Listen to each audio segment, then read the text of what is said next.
Je remarque souvent autour de moi que beaucoup de gens se sentent coupables dès qu'ils disent non, même pour de petites choses. Ce que j'ai compris en fait, c'est que dire oui à tout le monde, c'est souvent se dire non à soi-même. Et franchement, beaucoup pensent qu'en refusant une demande, ils décevront les autres ou même passeront pour égoïstes. Mais en réalité, poser des limites claires permet surtout d'être plus respecté, d'être en paix avec soi-même et d'avoir plus de temps pour les choses vraiment importantes. Si toi aussi tu te sens souvent coupable, rappelle-toi simplement de ceci. Dire non est un droit et pas une faute. D'accord? Pourquoi c'est important? Eh bien, dans notre société hyper connectée, les sollicitations sont constantes. Tu vois ce que je veux dire? Notifications, appels, demandes de collègues, invitations sociales. Chacune de ces interruptions nous éloigne de nos objectifs personnels et professionnels. Des études montrent qu'après chaque interruption, on met en moyenne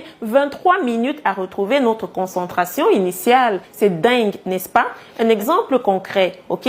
Imagine une personne qui dit oui à chaque invitation sociale par peur de décevoir ses amis. Elle se retrouve avec un agenda surchargé, complètement épuisée par des soirées qui ne lui plaisent pas vraiment, sans jamais avoir le temps de se reposer ou de poursuivre ses propres passions. En voulant maintenir toutes ses relations sociales, elle finit par n'être pleinement présente pour personne, même pas pour elle-même. Ça te parle? J'ai moi-même vécu cette situation pendant des années. Sérieusement. Résultat, je me retrouvais avec un emploi du temps impossible, une fatigue chronique et un sentiment de frustration constant. C'est seulement quand j'ai commencé à dire non aux choses qui ne correspondaient pas à mes priorités que j'ai enfin pu avancer sur mes projets importants et retrouver mon équilibre. Pour réussir, il faut comprendre, écoute bien ça, que chaque oui donné à une distraction est un non à ta progression. Les personnes qui accomplissent le plus ne sont pas celles qui font tout. Non, ce sont celles qui savent précisément ce qu'elles ne feront pas.